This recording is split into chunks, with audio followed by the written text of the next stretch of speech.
Mr. President, thank you for joining us tonight. The world is watching after the announcement of this historic Middle East peace agreement, something many thought impossible. People are already mentioning the Nobel Peace Prize. The journey was filled with setbacks and moments where it seemed everything might fall apart. This agreement isn't just a ceasefire, it's a comprehensive framework for peace.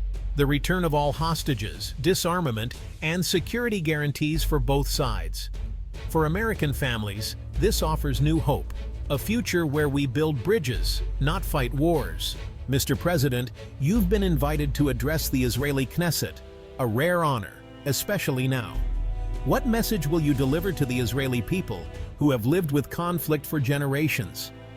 This is a chance to reinforce the bonds forged through this process and to speak directly to citizens, not just politicians. The symbolism of an American president speaking in the Knesset after securing peace with Palestinian and Arab leaders is powerful, a new chapter built on dialogue and mutual recognition. Your speech will set the tone for the next phase. Will you talk about the sacrifices made on all sides and the shared future now possible for Israeli and Palestinian children? You met with leaders across the region. Can you share insights from those high-stakes, behind-the-scenes meetings? Building personal relationships was key. Those quiet conversations, away from cameras, often made the difference. You'll be addressing a nation that's endured immense trauma, especially with the hostage crisis.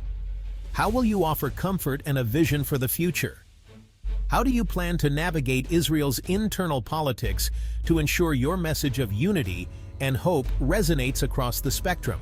Celebrations erupted in Tel Aviv and Ramallah as families reunited with loved ones. The return of hostages brought joy, but also caution.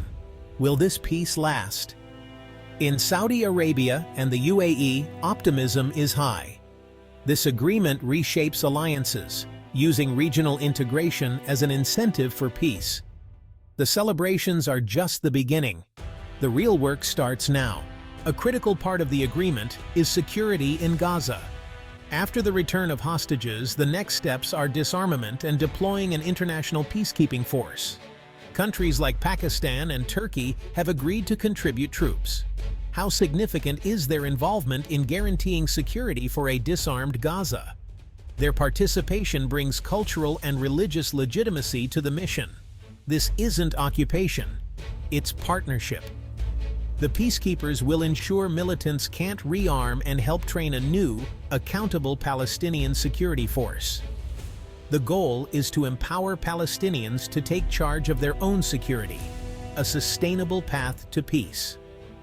The agreement includes strong security guarantees for Gaza residents, who have long been caught between militant rulers and conflict. The plan covers not just physical security, but also economic and social stability, rebuilding infrastructure, opening trade, and ensuring access to essentials.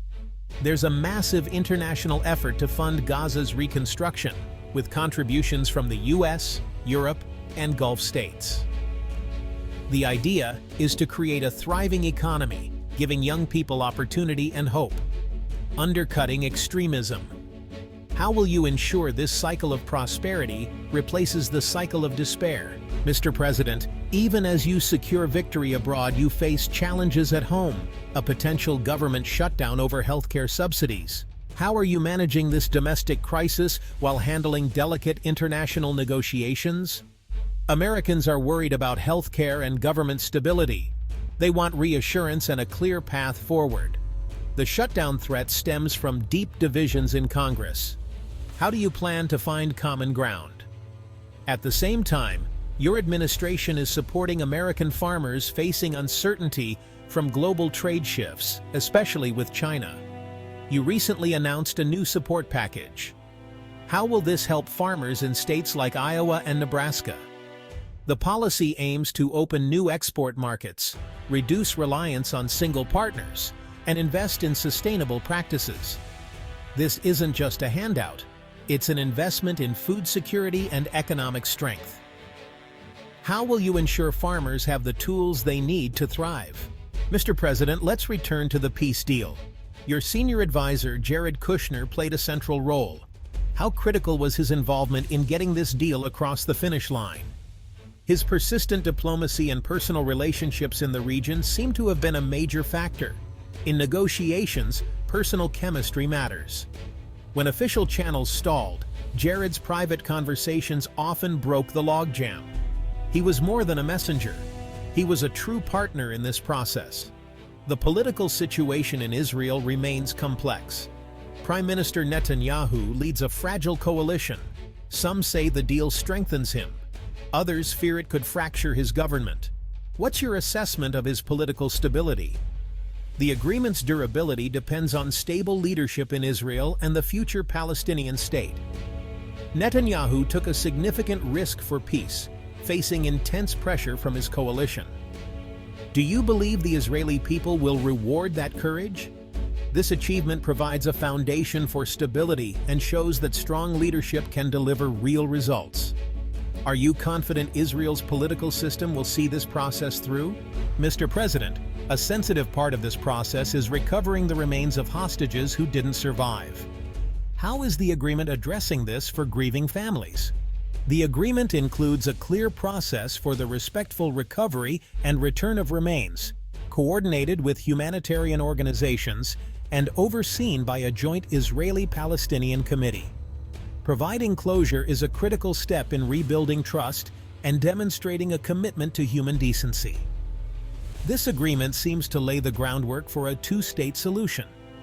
Is that the ultimate goal? Does this framework pave the way for an independent Palestinian state? For the first time in a generation, a two-state solution seems tangible, moving from theory to a practical roadmap. The next phase will focus on final borders, Jerusalem's status, and establishing a fully independent Palestinian state. Is this the beginning of the final chapter? Mr. President, this peace agreement sends a powerful message about America's role in the world. At a time of rising global tensions, it shows American diplomacy can bring transformative change. How do you see this impacting our global standing? Does this success give you more leverage in other international challenges? This achievement demonstrates the power of American leadership, rooted in values, determination, and the ability to inspire hope. It strengthens our position with allies and adversaries alike. Looking forward, what's your message to the American people? After so much division and uncertainty, this feels like a turning point. What is your vision for America's next chapter, building on this historic success? We must turn the spirit that solved global problems to our challenges at home, healing divisions, rebuilding communities, and creating a stronger, more united nation. The future is bright, and our best days are ahead. Thank you, Mr. President, for your time and insight. We wish you and the nation the very best as we move forward into this new era of peace and opportunity.